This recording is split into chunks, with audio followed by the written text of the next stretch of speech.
Antonieta tinha só 18 anos quando o pai dela foi contratado pelo governo português para sair de Salvador, onde a família morava, e ir para o outro lado do mundo, para a África, para um país chamado Zimbora, para uma cidade chamada Cômbia, onde ele iria exercer as funções de diretor do porto. Antônio, o pai da Antonieta, era diretor do porto de Salvador, na Bahia. Mas a cidade de Cômbia tinha se tornado o maior porto pesqueiro da costa ocidental da África. E precisava de um porto que funcionasse, era tudo uma bagunça, uma improvisação. Isso foi no ano de 1898. E o Antônio, que tinha 5 filhos, a Antonieta era mais velha, ele perdera a sua esposa, sua mulher, para o cólera. Embora o grande surto de cólera no século XIX, lá em Salvador, na Bahia, tivesse acontecido 4 décadas antes, em 1855, ainda se morria muito do cólera, porque os médicos não sabiam o que era aquilo. Então, não tomavam as medidas sanitárias necessárias para evitar tantas mortes por cólera. E o Antônio estava muito triste, ele gostava da mulher, e a mulher fazia falta, e a Antonieta que teve que assumir as coisas da casa, era uma casa muito grande onde eles moravam, tinham muitos empregados, todos ex-escravos, né? Que a abolição da escravatura no Brasil tinha acontecido em 1888, 10 anos antes, portanto. E aqueles escravos que se tornaram funcionários domésticos davam graças a Deus de ter um emprego, né? Porque, na verdade, a abolição aconteceu em 1888. Aí, um ano depois, um pouquinho mais de um ano depois, 1 ano e meio depois, foi proclamada a República no Brasil. E a princesa Isabel, que tinha libertado os escravos, foi embora. O pai, Dom Pedro II, o pai dela, foi deposto. Eles tiveram que ir embora para Portugal, largar o governo na mão dos republicanos, e os republicanos não fizeram nada pelos escravos. E a princesa Isabel, que pretendia implementar políticas para pegar toda essa mão de obra que agora era livre e colocar no mercado de trabalho, né? Ela não teve tempo. Ela foi expulsa antes de fazer isso no país. Então, muitos escravos morriam de fome, muitos ex-escravos, né? Porque não tinham o que fazer. E a mão de obra das fazendas, das áreas rurais, foram sendo substituídas rapidamente por imigrantes europeus que vinham para o Brasil em busca de uma vida melhor. Então, toda essa situação estava deixando o Antônio muito deprimido, se bem que naquele tempo ninguém usava essa palavra. Triste. E aí veio essa proposta do governo português, se ele não queria ir para a Cômbia. E o governo português, que ainda era colonizador na África, de Zimbora, o país, eles tinham construído num morro, assim, uma colina, uma espécie de condomínio fechado, que também não existia naquela época. Uma série de casas muito boas, muito bem mobiliadas, muito tudo, para abrigar os colonizadores que, porventura, viessem de Portugal para trabalhar em Cômbia, ou seja, os portugueses, né? Os colonizadores. E ofereceram uma dessas casas para a família do Antônio. Eram casas novas, muito bonitas, muito confortáveis. O Antônio ponderou bem e falou: eu vou embora. Botou toda a família, ele e os 5 filhos, num navio de luxo, pago pelo governo português, né? As passagens pagas pelo governo português, e eles fizeram a travessia do Atlântico. Mas depois, em Portugal, tiveram que vir para contornar o Cabo da Boa Esperança e chegar à costa ocidental do continente africano num cargueiro. E aí a viagem não foi tão boa. A Antônia passou mal, enjoou, mas eles faziam as refeições com o capitão e com o imediato. E chegaram. Mas tinha uma coisa muito interessante na cidade de Cômbia, porque ela ficava assim, era uma faixa comprida de terra entre o oceano e o deserto. E o deserto avançava, as dunas vinham avançando sobre essa faixa de terra, avançando, avançando. E aí os pescadores de Cômbia tiveram uma ideia brilhante. Plantaram árvores naquela faixa que separava de terra, que separava a cidade do deserto. Eles começaram a fazer isso. Quando o Antônio chegou, já existiam muitas árvores, mas 100 anos depois, elas eram mais de 150 mil árvores, que foi a forma que os combianos descobriram de deter o avanço do deserto sobre a terra. Se instalaram na casa. A casa era servida por escravos.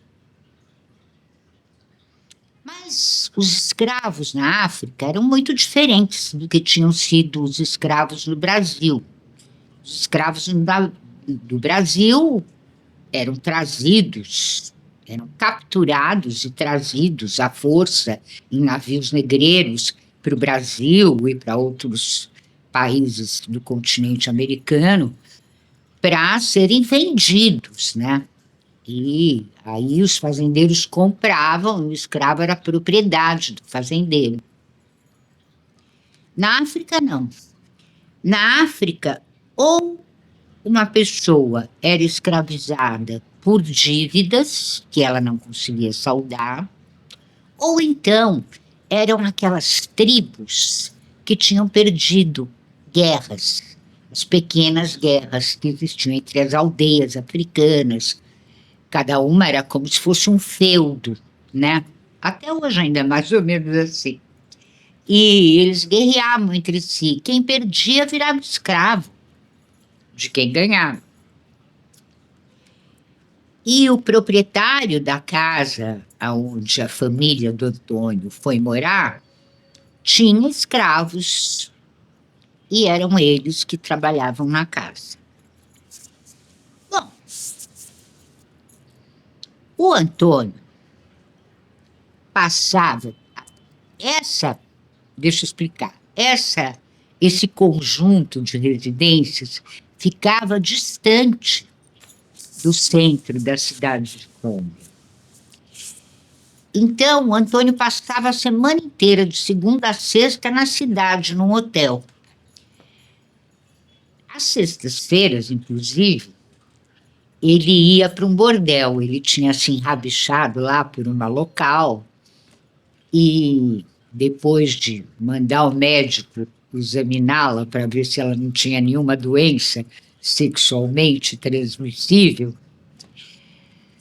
ele pagava também a dona do bordel, a cafetina, regiamente, para que ela mantivesse sempre fechado o cinto de castidade que ele mandou colocar nessa rapariga, porque ele tinha se enrabixado. Porque ele não queria que ela dormisse com mais ninguém, só com ele. Às vezes ele ia lá às quartas-feiras também.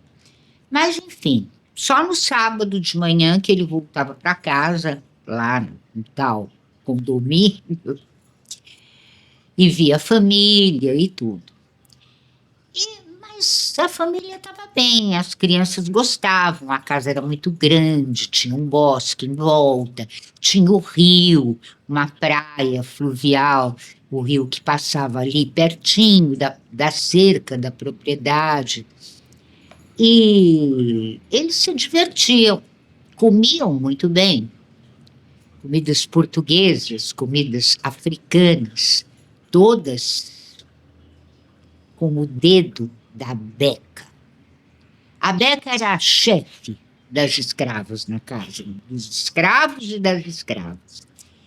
Ela era uma mulher alta, forte, bem negra, muito esperta, muito prática. Mandou fazer um monte de coisa na propriedade para as crianças se divertirem. Desviou a água do rio, fez um canal, fez uma piscina primitiva, um buraco no chão, todo cercado para baixo da terra, né? Com taquaras.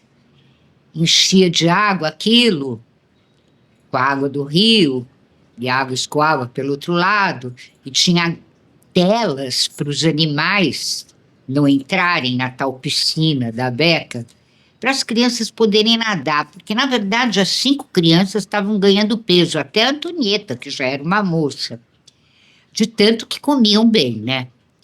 Aquelas comidas maravilhosas e tal. Ela também mandou colocar balanços nas árvores e colocou troncos. Fez estacas com várias varas, assim, para as crianças fazerem exercício penduradas. E a Antonieta ficava olhando a Beca com aquela eficiência, dirigindo a casa, os outros escravos, e fazendo tudo, despensa sempre cheia, administrando compras, tudo. Tudo ela fazia. Uma perfeição. A Antonieta um dia perguntou para ela: "Ô Beca, como é que você é tão esperta, tão eficiente, tão boa no que você faz? E, além disso, você sabe ler e escrever? Poucas mulheres sabem, você é uma escrava, como é que é tudo isso?" Aí a Beca falou para ela: "Sabe o que é, Antonieta? É que eu era uma princesa." "Como assim você era uma princesa?" "Eu era a filha única do rei da minha aldeia. Mas o meu pai encheu seus olhos de cobiça e resolveu guerrear com a aldeia vizinha para ter mais terras e mais poder. Só que ele perdeu a guerra e todos nós viramos escravos." Tonita ficou olhando. "Nossa, mas se você foi educada como uma princesa, com poder, com nobreza, com tudo, como é que você foi se acostumar a mudar completamente de vida, virar uma escrava?" E a Beca respondeu: "A gente se acostuma a tudo. E, além disso, eu gosto de cuidar dessa casa. Eu gosto de fazer o que eu faço. Gosto de temperar as comidas, gosto de estar com vocês, que são uma família tão gentil, seu pai é tão bom, né? Então, tá tudo bem para mim.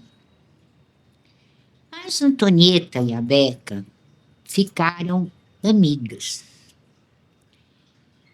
Então, elas costuravam juntas, bordavam.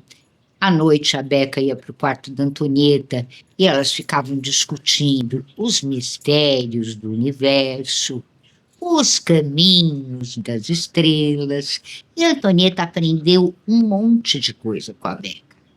Aprendeu a influência da lua sobre as marés, sobre as plantações, sobre o seu próprio ciclo menstrual. Aprendeu muito com a Beca. Ficaram amigas mesmo. E as crianças, o pai, o Antônio, tinha contratado um professor particular para as crianças. Ele ia todas as manhãs, nos dias de semana, lá para a propriedade deles, para dar aula para os meninos. E para as meninas, ele ensinava economia doméstica, boas maneiras. Era um português, o Gonçalves. Levava livros que ele mesmo trazia de Portugal, que ele tinha trazido de Portugal. E as crianças estudavam com ele. As crianças reclamaram do professor, porque ele ia de manhã, e de manhã elas gostavam de nadar no rio. Só que, com a primeira baita chuva que teve lá, os crocodilos vieram todos para a praia. E as crianças resolveram não nadar mais no rio. Foi por isso que a Beca fez a tal piscina primitiva para eles nadarem e se movimentarem, terem uma atividade para perder o peso que eles estavam ganhando com as comidas maravilhosas. Um dia, ele apareceu lá no porto, professor, querendo falar com o Antônio. O Antônio pensou, mas hoje não é dia dele receber, o que ele veio fazer aqui? Aí o professor entrou na sala do Antônio, todo cheio de dedos, né? E falou, olha, o senhor é novo aqui na Terra, o senhor veio do Brasil, né? E as coisas lá não são como aqui na África. Aí o Antônio riu. Mas o estado de onde eu venho, a Bahia, é muito parecido com a África, porque tem uma influência muito grande de um grande número de escravos que foram para esse estado durante centenas de anos. E então levaram a sua religião, criaram um sincretismo religioso com o catolicismo, e tem terreiros de candomblé, de umbanda na Bahia. É muito parecido, a comida é muito parecida. Tem muita comida africana na Bahia, acarajés, muito. É bem parecido. Ele falou, o professor, mas a feitiçaria não é igual. A feitiçaria aqui em África é muito forte e muito poderosa. E o senhor não sabe, mas tem um certo perigo dentro da sua casa. Então, o Gonçalves explicou para o Antônio que a Beca, a escrava, tinha um filho albino. E que esse menino passava a vida trancado, escondido no porão da casa. Por quê? Explicou o professor. Porque aqui em África, os feiticeiros caçam e matam os albinos. Porque eles acreditam que os órgãos internos do corpo de um albino conferem um poder enorme aos feiticeiros. Então, eles guardam o coração do albino que eles matam e vendem os outros órgãos para outros feiticeiros, porque todos acreditam que esses órgãos têm poder. Então, a Beca esconde o filho, porque ela tem muito medo que ele seja caçado e assassinado pelos feiticeiros. O Antônio ficou horrorizado. O que é isso? Como assim uma criança crescendo presa num porão? Não é possível, isso é uma desumanidade. E o Gonçalves falou, olha, aqui a gente tem muitos soldados mercenários. E se eu fosse o senhor, com o seu dinheiro, com o seu poder, com a sua posição, eu contratava uns 20 ou 30 desses soldados que cercavam a sua casa para impedir qualquer coisa. Inclusive para impedir feiticeiros de irem lá à procura do filho da Beca. E foi exatamente o que o Antônio fez. Ele contratou os mercenários, os soldados, mandou cercar a casa e avisou. Se algum feiticeiro tentar invadir essa casa, é para atirar. Primeiro para assustar e depois, se eles insistirem, para matar. Chamou a Beca, num sábado de manhã, quando ele já estava na casa e tomando café da manhã, falou para ela, eu sei que você tem um filho albino que vive escondido no porão, mas isso está errado. Uma criança tem que viver, tem que vir para o sol, para o jardim, tem que nadar na piscina, subir na árvore, brincar com as outras crianças, com os filhos dos empregados, porque o Antônio se recusava a chamá-los de escravos. E eles têm que fazer tudo isso. Vão conviver com os meus filhos normalmente, brincar e crescer e estudar também. A Beca começou quase a chorar, ficou com os olhos marejados de lágrimas. Falou para ele, como o patrão quiser. Mas estaremos condenando o meu filho à morte, porque os feiticeiros vão saber que ele existe e virão atrás dele.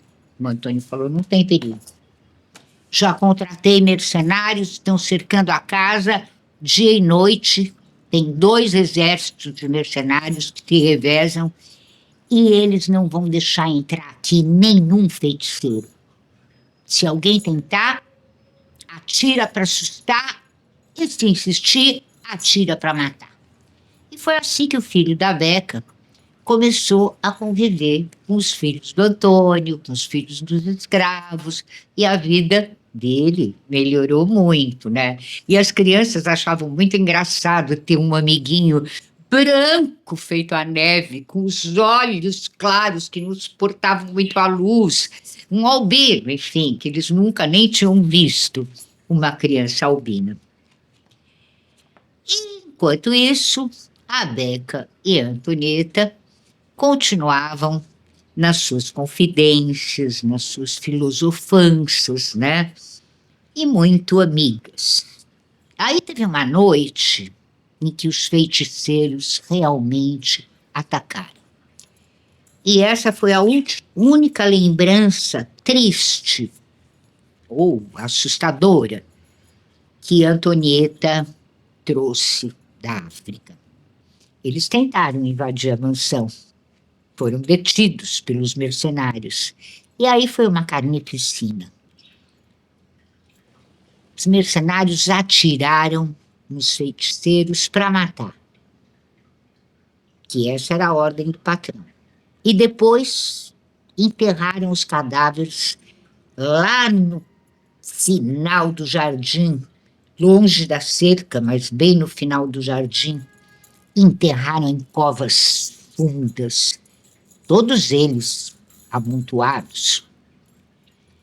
Os feiticeiros tinham escolhido a noite errada. para ir procurar o menino Albino, que ironicamente se chamava Albiome, que significa o que veio trazer a alegria. Mas eles tinham escolhido a noite errada, era a noite de lua nova, uma escuridão. Ninguém via nada das outras casas que eram próximas. Se olhassem, aquele barulho de tiro, gritos, aquela violência toda, ninguém sabia o que era, ninguém via nada. E quando os mercenários estavam enterrando os feiticeiros, a Beca, cujo nome significa profecia, chegou lá no local e falou para eles: olha aqui, eu sou uma profeta, eu sou uma feiticeira. E se algum de vocês, algum dia, abrir a boca para comentar o que aconteceu aqui essa noite, em poucos dias vocês morrem de peste. Essa maldição que eu estou lançando é grave. Se um de vocês abrir a boca, vão morrer com muito sofrimento. Vai morrer com muito sofrimento aquele que contar para qualquer pessoa, inclusive da sua família, o que aconteceu aqui essa noite. E na manhã seguinte, a história que corria ali pelas casas do entorno era que a casa do Antônio tinha sido atacada por um bando de javalis e os soldados mataram todos e enterraram. Em Cômbia, muita gente desconfiou, porque como que tanto feiticeiro sumiu de repente? Mas ninguém relacionou uma coisa com a outra e ficou por isso mesmo. Antonieta tinha 22 anos quando o pai voltou com a família para o Brasil. Mas ela não queria se despedir da Beca. Ela queria trazer a Beca para o Brasil. Mas não dava. Tinha que trazer a Beca, trazer o Albiome, o filho, e a Beca também não queria, e o pai também não queria, o Antônio. E a Antonieta chorava para se despedir da Beca. Porque, afinal, tantas coisas ela aprendera com aquela escrava, com aquela princesa escrava, né? Aprendera que a gente não acaba, morre, mas nasce de novo, em outro lugar, no mesmo planeta, lá numa luzinha que está no céu, né? Que ser é muito mais importante do que ter. Que a alma só se satisfaz quando é alguma coisa, quando a pessoa é alguma coisa, quando a pessoa responde aos anseios do seu próprio coração e cumpre, assim, a missão com que todos os seres humanos nascem. Porque nascem, sim, com uma missão. E nascem lembrando de outras vidas. Depois vão se esquecendo. Só se lembram quando são bebês. Aí vão crescendo, vão se esquecendo, não lembram mais nada da primeira infância e muito menos das vidas anteriores. Até porque, explicava a Beca, se você se lembrasse de todos os amores, ódios, problemas, sofrimentos, tudo que você sofreu, viveu, gozou em outras vidas, se traria tudo para essa vida. E não é isso.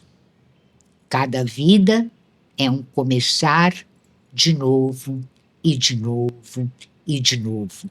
E isso, dizia a Beca, é que é encantador, é que é maravilhoso. E a Antonieta aprendeu também a se comunicar com seu eu interior, que todos nós temos. E ele, o eu interior, é o nosso melhor guia, é o que nos sopra a nossa intuição, é o que nos aponta a melhor direção. E agora, a Antonieta tinha que voltar para o Brasil e largar sua grande amiga, que na verdade substituíra, entre aspas, é claro, né? O lugar da sua mãe em seu coração, na sua educação. Mas assim foi. Antonieta veio embora, foi para o Brasil, se casou, teve uma vida boa, teve filhos, uma vida da mulher do tempo dela, mas com uma diferença. Ela sabia que as mulheres são da lua, que os homens são do sol. Ela sabia muito mais do que todas as moças da idade dela naquele tempo em Salvador, na Bahia. E sabendo tudo isso, ela passou para os seus descendentes toda essa sabedoria que ela trouxe da África, da Beca, da princesa negra, linda. Mas aí vieram netos, bisnetos, trinetos, redes sociais e, infelizmente, né, a mediocridade, as fake news, as aparências que correm soltas nas redes sociais foram apagando um pouco a sabedoria que Antonieta tinha transmitido aos seus descendentes. Mas Beca e Antonieta voltariam a se encontrar em São Paulo, Brasil, no ano de 2021, quando se chamavam, então, Aruanda, a Beca, e Mariana, a Antonieta. Mas essa é uma outra história que fica para uma outra vez. Esse é o seu programa As Bruxas. Todas as terças-feiras, às 8 da noite, aqui, na sua TV Paradise, com reprises. E eu sou Isabel Fonte Vasconcelos Caetano. Também sou escritora, graças a Deus, tenho 23 livros publicados e estou sempre aqui com você na TV Paradise para te contar alguma história de alguma bruxa poderosa. Tá bom? É isso, gente. Um beijo e até a próxima.